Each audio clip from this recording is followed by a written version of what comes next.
I'm Technical Sergeant Jusil E. Subsuban, 858507 Infantry, Philippine Army. She is class 128, that's 2005. Proud 13 Special Forces Knights Company under ng 6 Special Forces Reinhardt Battalion. May kwento ko lang ngayon yung nadaanan ko na experience sa napuntahan ko na 4 na lugar. Umpisa ko sa Quezon Province under ng 1st Special Forces Battalion. Yung lagi namin ginagawa doon, yung maki-halobilos mga tao na tinatawag na MBO, na-deploy kami sa isang lugar na kung saan yung lugar na sinasabi nilang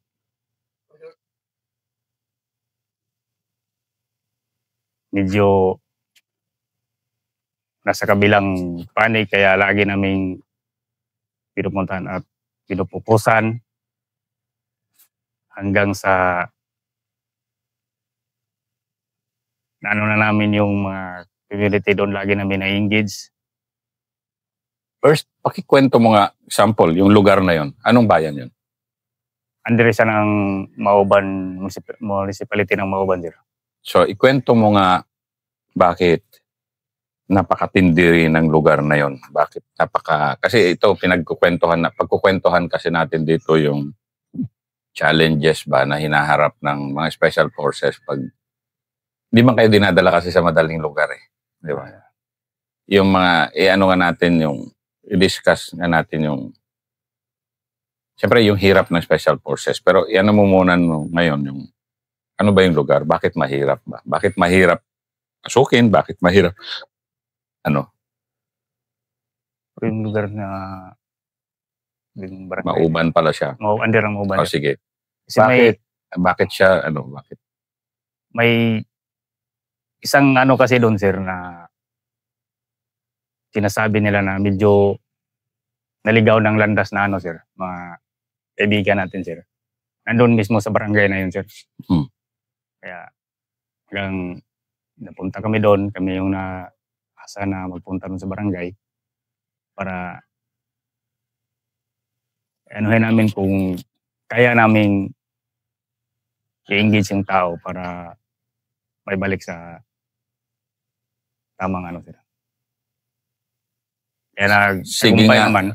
Sige nga, example. Kasi, yun, naglaylo siya. Yes, sir. Ano siya, commander? Dating member lang ng Pero bakit challenging?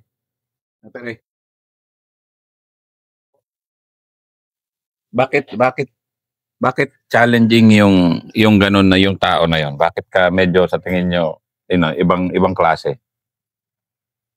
Kasi ayaw talaga niyang dati ang kwento, sir, ayaw niya na gusto malapitan ng sundalo kasi parang natatakot na. Pero abutan ng ilang linggo, siya na mismo ang lumapit sa amin. Para kusang sumuko na rin siya. Bakit sa inyo, sa Special Forces, madaling magtiwala yung tao? Ano yung meron kayo na style? Na walang tactics Kumbaga, bakit sa orientation nyo yung gano'n na bakit nagtitiwala yung tao sa inyo? Siguro, sir, lang din siguro, sir, na kung baga sabihin natin, sir, na lagi natin silang nalikitan at medyo tiwala na rin sila kung anong may sasabi namin o sasabihin namin sa kanila. Pero hindi naman namin pinapangako na kung anong may tulong namin. Pero na rin sila. Kumbaga, kaya sa tiwala nila, napalapit na rin yung loob nila sa amin. And sa Special Forces kasi, yun ang number 1 agad-agad, di ba? Yun yung talagang doktrina nyo talaga na kailangan lapit ang loob ng tao agad-agad. Hindi naman agad-agad kasi hindi naman agad-agad yan. Pero basta mapalapit yung loob ng tao sa inyo. Yun ba yun? Yes, sir. Sa tingin mo yung gano'n na simpleng experience mo yun kasi bata ka pa sa serbisyo nun, di ba? Yes, sir. Kan pa lang ako, sir. Pepsi, sir. Bagong Pepsi lang, sir. 3 years pa lang yun, sir. And then, yun nga, na-interview ko si batalyon commander mo nun, si General Ramiro Rey. Di ba na isa sa mga matindi yung approaches. Magaling yung approaches. Counterinsurgency. Southern Luzon. Gaano ka na din proud sa sarili mo noon na yung okay pala to. Kasi Quezon, iba yung Quezon eh. Matigas talaga rin. Yeah, mga panahon na yun. Gaano ka proud noon na yung mass-based operations nyo, katulad ng sample lang, naging naging successful, naging maayos. Gaano ka naging proud na SF ka ng mga panahon na yun na simple lang yun, pero di basta-basta kasi gawin yun. Siyempre, sir, proud talaga ako sa Special Forces, sir, kasi yung ganong pangyayari, sir, kaya pala namin gawa ng paraan na para mapalapit yung mga tao sa amin, sir, na laging laylo sila nung panahon na yun. Kaya proud na talaga ako sa Special Forces na aking napasukan, sir. Kasi yung Quezon yan. Pagpunta nyo ng Zamboanga del Norte, ano naman yung hirap na harap nyo? NPA kasi ang Quezon, ito Zamboanga del Norte, may NPA, may MI. Halo yan, sir. Halo nga. Anong harap nyo dyan? Yung naging namin dyan sa... bago kami nagpunta ng concert ng Zamboanga del Norte, sir. Kalma na kami, sir, Basilan, tapos... Zamboanga. So, nauna ang Basilan? Yes, sir.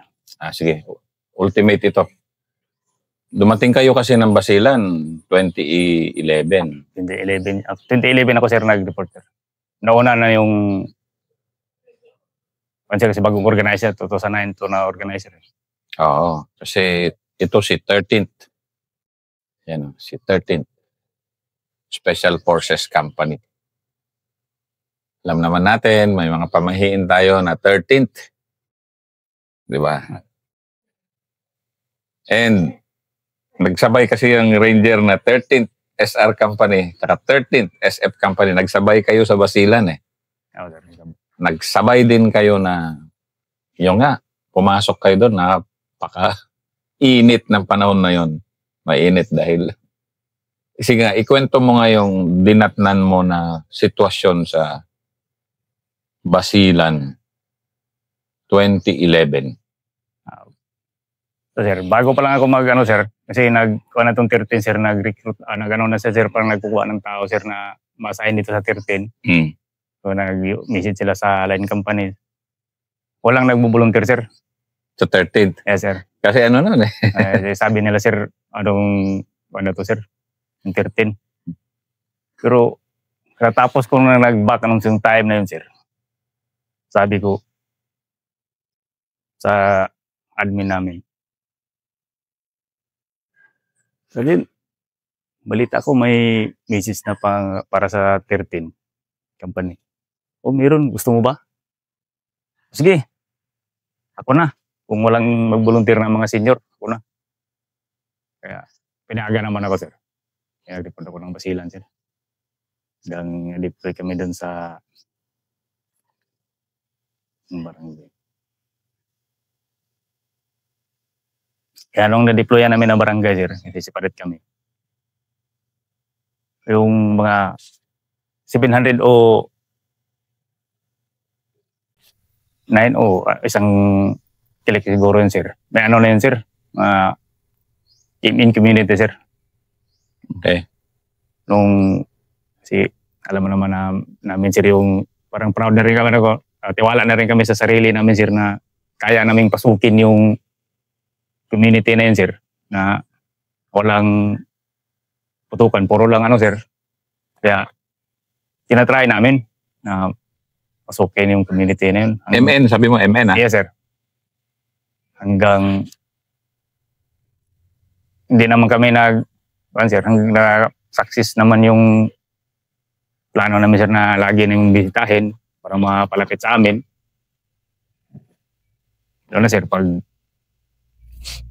may RS kami doon, parang may security kami doon sir, nandoon na rin sila, magsama na rin sa amin.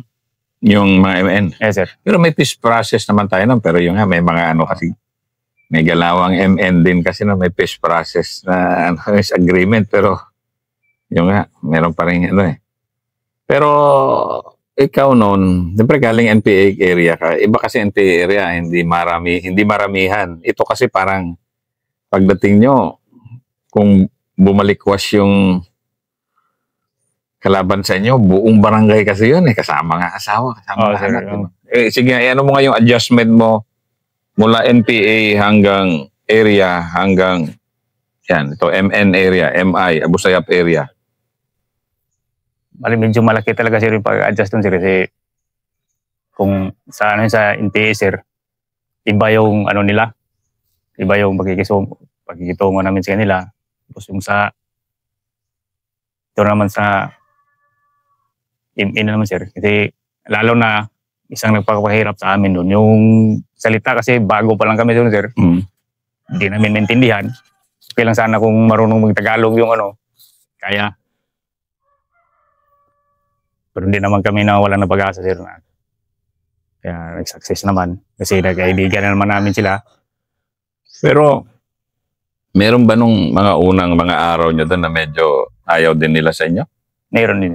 Ikwento mo nga yung mga yun. Yung mga araw na yun, yung kasi parang yung 3rd SF sa Surigao eh, tinatakwil sila ng community nung una eh. Ikwento mo nga yung unang mga hirap na ganun. Yung pumasok kami sa isang barangay na sir na alam namin na in community sir. Ano na yun sir, parang yung mga tao doon sir magsialisan. Kaya pag dumarating kayo, alisan sila. Magsialisan yung lalo na yung mga bata, babae. Lalo na pag ganun, delikado yun eh. Pag nagbakwit yan, alam na, away na yan eh. Pero di naman kami kung baga sir, di naman kami nagpakita ng medyo sa kanila. Hindi naman din nila, hindi naman sila sa amin. Hanggang bakit yung style ng SF talaga? Hindi, kasi katulad doon sa Lianga, doon sa Surigao Sur, binabakwitan sila ng mga tao eh. Kasi dito, nung pagdating nyo, anong feeling nila sa inyo? Mga ano kayo, hindi naman tayo abusado eh. Pero anong feeling nila sa inyo nun? Nung ang tawagan nila sa amin sir, parang kumbaga na sir ba, na ang tawag nila sa amin, Ilbon, ayaw man nila yung, hindi sila makaparang ng R sir. Ilbon, idol na nila yung Ilbon. Ilbon pala kayo sir, idol namin. Ganon. Nung nakuha nyo na loob nila. Sir. So hindi pala special forces ang tawag sa inyo? Hindi sir, Ilbon sir ang tawag. Ilbon. Okay. So, pero anong hindi mo makalimutan na yung pagpasok nyo na yun na parang medyo grabe yung lugar na to. Yung maramdaman mo na grabe yung suporta nila. Kasi siyempre kamag-anak nila eh. Yun lang sir, yung pumasok kami sa barangay na medyo nagsialisa na yung parang binabakwit na nila yung mga babae at saka bata na sir.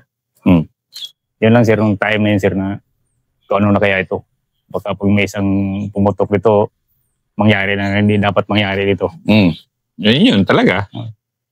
Pero di man lang kami nagpakita ng parang galit kami sa kanya. Serious, ano lang.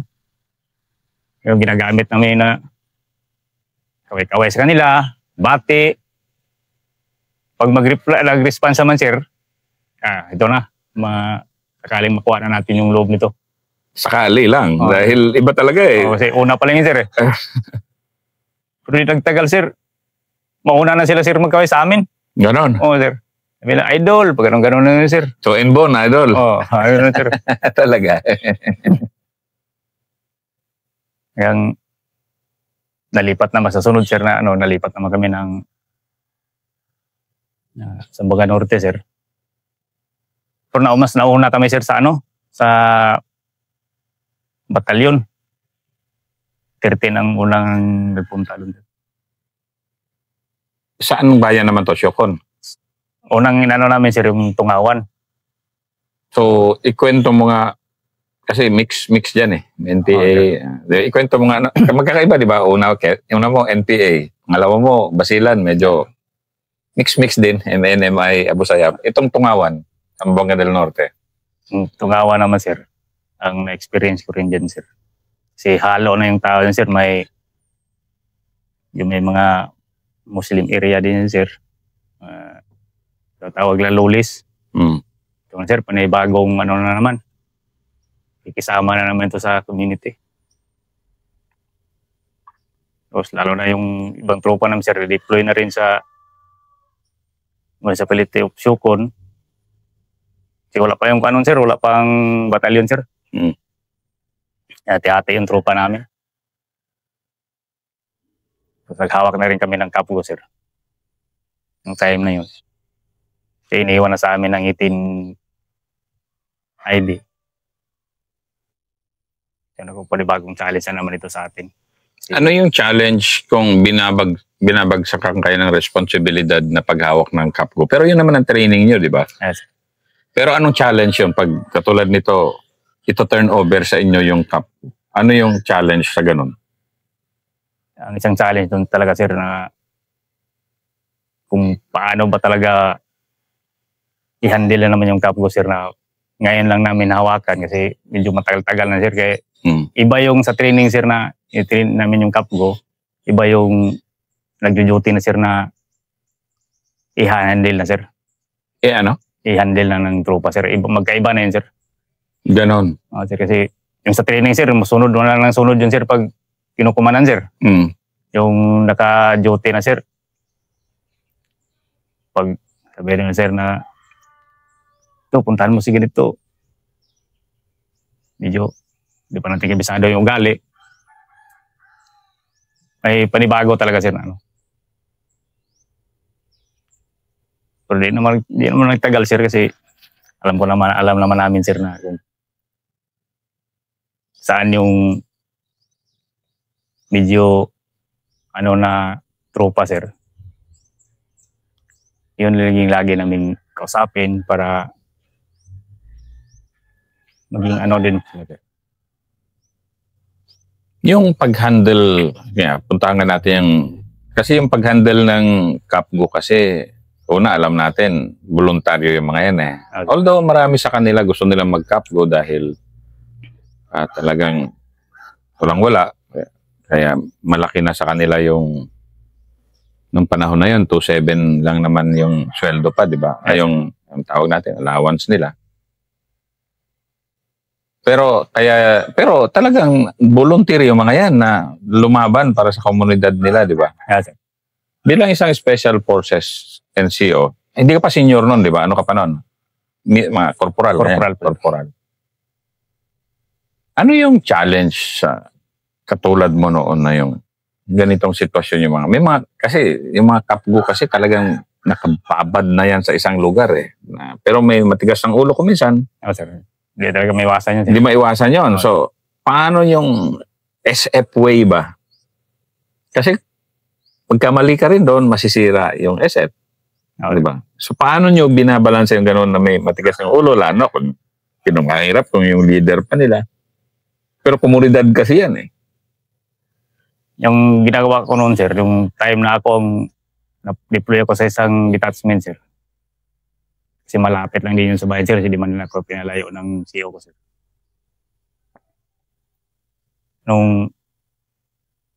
Kasi siyempre yung mga ako sir, ano lang yun sir eh. Basta magkaibang detachment sir, kukuha na sir para ilagay doon sa may detachment ko sir. So halo-halo na yun sir. Siyempre yung panggaling doon siguro sir, ayaw din siguro niya magbigay na medyo tawag natin na hindi naman sa yung masama o ano. Pagdating doon sa akin, kare-report lang, nagpapaalam na sir. Nga ganon? Oo sir. May maro-maro din pala na kapgo. Meron din sir, may iwasan sir. Kung kare-report mo lang kung paalam ka na naman, hindi sir ganito. Sige. Ano lang yun sir, para hindi rin magtampo. Sige, labas ka muna. Balik lang bukas, kung kaya. Magbalik naman sir. Kaya kung sabihan ko man din sa post commander, kung pag di mo balik, i-record mo. Para sa sunod, subukan natin na pigilan, hindi natin palabasin kung anong reaksyon. Sabi naman ng post commander. Sige sir. Pero yung post commander ko sir, medyo maedad na sir, 50 plus na. Pero post commander, yun yung head ng Kapgo? Sir. Ano tawag sa detachment lang yun sir. Post commander? Post commander. Nasa detachment lang yun sir. Post. Lagi ko nag-advise sa post commander ko. Pag umaga, kausapin ko rin sila. Isabay ko sila sa pagkain sir. Para doon kami busap-busap. Kung ganitong gagawin natin. Kung gusto niyo magpaalam maglabas, palit-palitan kayo. Gawa ka na yung schedule. Hindi kayo magpaalam ka ngayon, bukas paalam ka na naman. Iba na naman kasi yung iba, magtampo din yan sa'yo. Ganun pala yun, sir. Kasi naranasan kasi namin dito, sir, na magpaalam kami yun, sir. Pwede kami di bumalik. Paalam naman ulit. Hindi ganun. Kawawa naman yung naiwan dito. Ganun pala yun, sir. Palit-palitan ko. Kahit araw-araw kayo maglabas, basta palit-palitan na kayo, may iwan dito. Pumayag naman sila, sir. Sila na rin magawa ng schedule na, sir. Sir, ako bukas, ganito. Sunod ako na naman. Pero sa'yo yung ganun, sa sige nga, dito tayo sa mga hirap ng pag-handle ng Kapgo, kasi kung may pumasok ulit o may na dayuhan dito, ang trabaho ng Special Forces kasi, isang main na trabaho nyo, ito pa rin yung pag-handle ng Kapgo o kung ano man itatawag natin sila nun. Sa'yo bilang, ano ka nun? Team Sergeant? Team Sergeant ako nung time nun, sir, pero na-deploy ako sa detachment, sir. Sige, ikwento mo nga yung hirap ng, so detachment commander ka? Pasensya ka na, hindi ko alam yung terms eh. Yes. Detachment commander ka? Sir. Sige nga, ano yung mga hirap ng isang detachment commander sa mga ganong, hindi man malapit, medyo malapit, sabi mo malapit sa bayan. Medyo malapit-lapit, sir. Kasi yung CEO ko, sir, ayaw niya kung i-deploy ng malayo, sir, kasi pag may lakad, sir, o may mga target kami pupuntahan, sir, lagi akong hinuhugot, sir. Pero kadalasan kasi malayo kayo sa kabayanan, di ba, yung mga detachment? Oo, sir. Swerte mo lang, medyo malapit ka. Pero ano yung mga hirap ng detachment commander? Yan, yung mga isa-isahin nga natin yung mga top 5 na hirap ng isang SF detachment commander. Yung una, sir, kung paano namin panatili yung isang barangay, sir, na lalo na sa peace and order, sir, na makontrol namin, sir, kung walang talagang kaguluhan sa barangay, sir. Sa hawak ko na barangay kasi, sir, 5 sa under ng detachment sa ko, sir, area ko, sir. Yung 5 barangay na yun, sir, 3 dyan, sir, halo yung tao, sir, kasi di magkasundo yung tawag na Christian at saka so magkahalo yung Muslim Christian? Yeah, sir. Kaya di magkasundo, sir.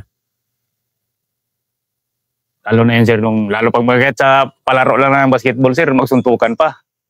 Gano'n? Oo, sir. Kaya di magkasundo, sir. Tapos tawag na naman sa detachment. Lagi kong pinupuntahan hanggang may isang talaga, sir, isang araw, sir, na dinala ko yung tropa ko, sir. Naglaro kami ng basketball kasi medyo mahilig din ako, sir. Subukan natin maglaro doon. Sabi ng sir, huwag dyan kasi magulo yung mga dyan, matatapang yung mga binatilyo dyan. Wala, subukan lang natin. Hindi naman surot awayan dyan. Huwag lang tayo mag-away sa kanila. Yan naman, sir, pumunta kami. Oo nga, sir.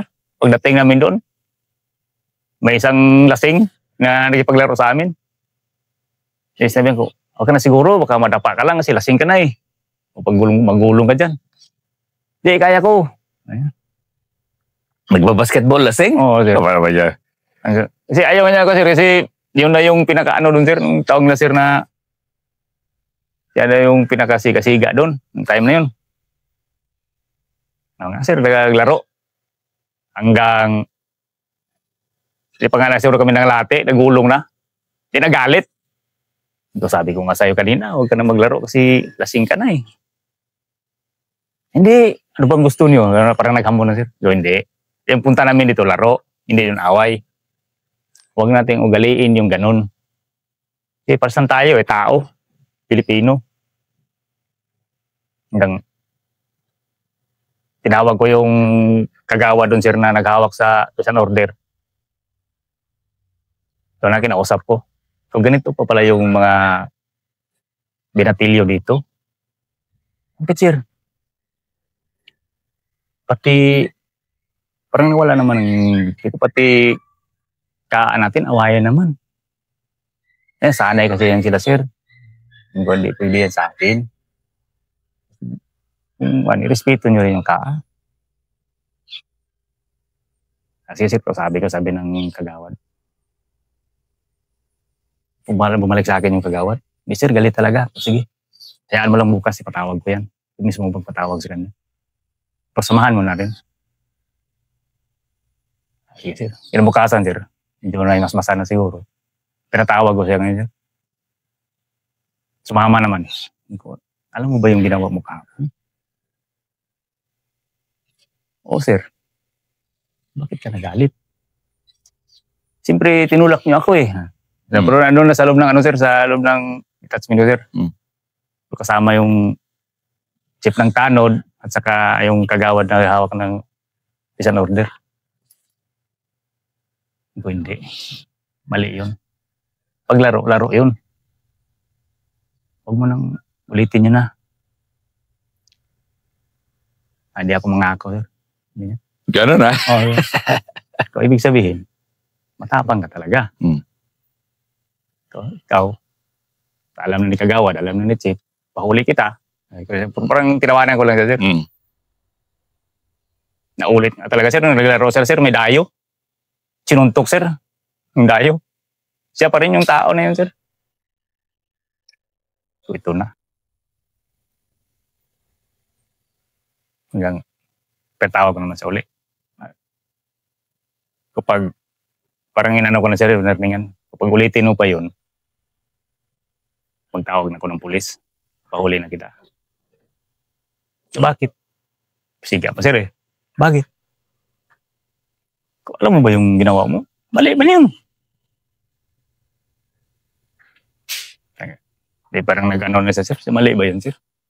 Kung mali yun, kasi sinuntok mo yung naglaro. Nandayo nga, mas salamat ka tayo. May mga dayo dito. Para ano yung barangay natin. Kung anong barangay mo, barangay ko na rin kasi nandito ako eh.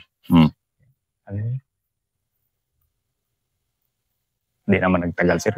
Pumunta na lagi sa akin sir. Dahil? Parang ano rin siguro sir, parang natauhan na sir kumbaga. Sir, maglaro tayo ng basketball ko. Hindi, kami maglaro kasi mga away ka na naman. Baka malutukin mo naman kami. Hindi na sir. Siya na mag-ipon ng mga concert kasi yun pala yung medyo sikasiga doon sir. Punin na yung mga binatilyo doon sir, yung lahat ng mga inumay sir. Ikaw ano naman yung kanyo? Ay wala sir, itago na nila yung iniinom nila sir. Bakit tinatago nyo yan? Baka magalit ka sir, hindi ituloy nyo lang yan basta wala lang magmaoy. Bigyan mo na naman sila ng ano sir, pangbili ng pulutan. Hanggang yung barangay na yun sir, ibutan siguro ng isang buwan sir. Tungtuan na yung kapitan sir kasi wala na talagang gulo sir. Kasi yun yung, may isang ganun lang kasi, makuha mo yung loob ng barangay na sumuporta sa'yo, isang ganun lang, ano? Oo sir. Parang, salamat siguro. Kaya ko palang gawin yun. Dahil nga, ba't nakaya mo? Siguro sir, sa ano ko lang yan siguro sir. Kung anong naisip ko sir, pinapanindigan ko na sir na itong gagawin ko para matahimik lang itong barangay na ito. Tapos mula nun, naging madali yung pagdadala mo ng barangay na yon. Oo sir. Dahil lang, hindi mo naman sinigaan yung siga kasi banggain mo yung siga kasi ng kasigaan. Away lang. Away na yun sir. Ano yung ginawa mong kaiba? Yun lang sir, yung parang kinaibigan ko na lang sa sir hanggang naglaylo naman sa mismo sir sa sarili niya na alam siguro na mali siguro yung nagawa niya. Yan lang, sir. Parang tinapos na yung pagkasiga-siga niya, sir. Siya na mismo, sir. Tapos sa ibang barangay naman, sir, sa 3 barangay man, sir, yan ang matindi, sir, yung isa. Laging may dala na, kumbaga, sir, 357 na laging nakabulsa. Paano ba ito? Pasukin naman itong barangay na ito. Unang pinuntahan ko, sir, yung kapitan. Bisita ko, sir. Ano, siga na naman? Mas lalong siga yun, sir. So, sa ibang barangay yun, sir. Sa mga barangay talaga, may dakilang siga talaga, no? Dalawa, sir. Paano ko kaya ito? Ano na, kapatid pa naman ng kapitan. Mas siga yun. May 357. Nung naglakad kami, sir, sabi ng kap ko, sir, yun na yung pinakagahe dito, sir, ng bagasiga, sir. Yun ba yun? Kapatid ni kapitan. Ay, walang problema yan. Bata pa man yan. Hindi, sir, ano na yan? Baka 20 higit na yan. Ganun ba? Formalit, sir. Nung salubong kami una. So, Brad, gandang umaga. Gandang umaga naman. Saan kayo? Okay na kami. Ganun, sir. Okay man, sabi ko. Hindi, sir, siga yan, sir. Ang balitaan ko nga. Nagpaputok na. Pinatawag ko sa kapitan. Nagpaputok dyan. Wala, sir. Malupo na. Pero alam ko na kapatid niya. Yung isang kuhan talaga, sir, ng araw, sir, na nagpatrol ko sa lubong ko sa, sir. Yung 357, sir, kabulsa. Hindi niya alam, sir, na hulihin ko yung, kunin ko yung kano niya, sir, yung 357 niya, sir, kasi naglalakad lang yung sa lubong, sir, eh. Wala akong action, sir, na, maya. Yung mga kapgo, sir, di ko na sinabihan na, may baril na. Sa lubong lang kami, sir. Pagtapat namin dalawa, sir, inawakan ko kagad yung 357, sir. Ano to? Sabi niya, wala, sir, parang gumano pa, sir, ba? Wala to. Hindi, baril ito, eh. Di ba, bawal ka dito? Ano ba, lisensya ba ito? Wala, kay kapitan yan. Ko alam kung kapatid ka ni kapitan. Pero, bawal ka magdala dito. Ano bang purpose mo? Wala, pang dipinsa ko lang sa sarili ko. Sige, pagkuha mo mamaya, kasi di ko pa ito i-report, punta ka dun sa detachment, kasama mo si kapitan, o sino ba yung gusto mong isama, punta kayo doon, hintayin ko kayo. Hanggang naghapon, sir, di niya kinuha. Tapos pinatawag ko si kapitan, bakit di kinuha ng kapatid mo yung 357 niya? Sir, natakot. Bakit siya natakot? Di ko naman siya anuhin dito. Mag-usap lang kami. Kaya nga pinadala ko, pinasama nga kita.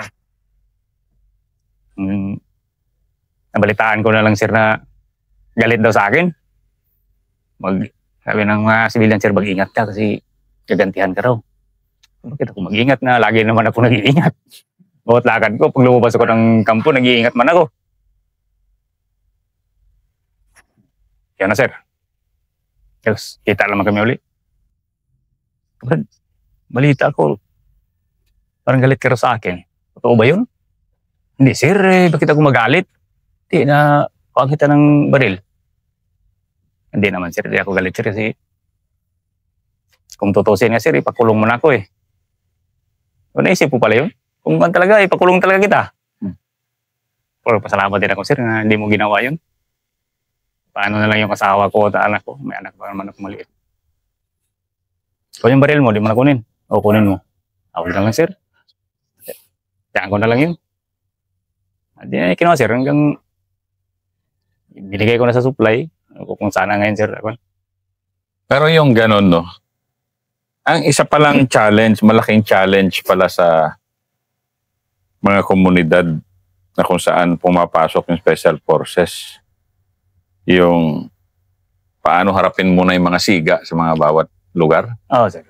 Parang may mga ganun pala talaga na lahat ba ng sitwasyon halos may ganun na barangay may siga-siga talaga dyan? Halos talaga, sir. Kahit saan, sir. Sir? Kaya kung di talaga mga kan, sir, kung doon sa baba mauna, sir, minsan kasi yung iba, sir, sa baba, parang step by step sir ba? Mm. Pero kung sa barangay naman sir, kung lalo na sa mga detachment sir, ikaw lang kay kapitan, tapos pag makita yung sinong siga, yun ang direction sir para yun na rin yung magtulong sir magkontrol ng makasamahan niya sir na medyo siga din sir. Kasi Yun ito yung informal, di ba, sina kapitan, di ba sa isang normally, sa isang organisasyon kasi may formal talaga na organisasyon yan, sina kapitan, mga kagawad, pero meron din mga ganito siga na hindi mo ma-establish yung kredibilidad ng detachment o ng presensya ng military doon kung hindi mo makontrol din itong mga siga, ganun ba yun? Sir, minsan sir. So Yun isa ang pala sa lagi- mga ano talaga yun ng special forces talaga. Kailangan gawin. Diskarte lang kasi yung ano sir, kung paano gawa ng paraan sir.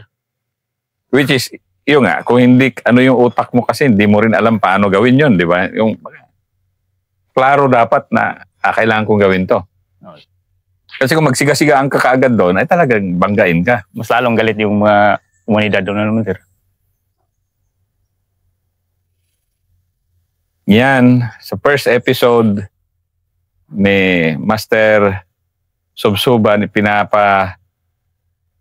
kinukwento niya yung mga hirap ng isang special forces trooper o kung ikaw ay maging detachment commander sa ganitong mga area. Ganun pala yan. Natututuloy ako ng matinding mga style. The Special Forces Way. First episode yan.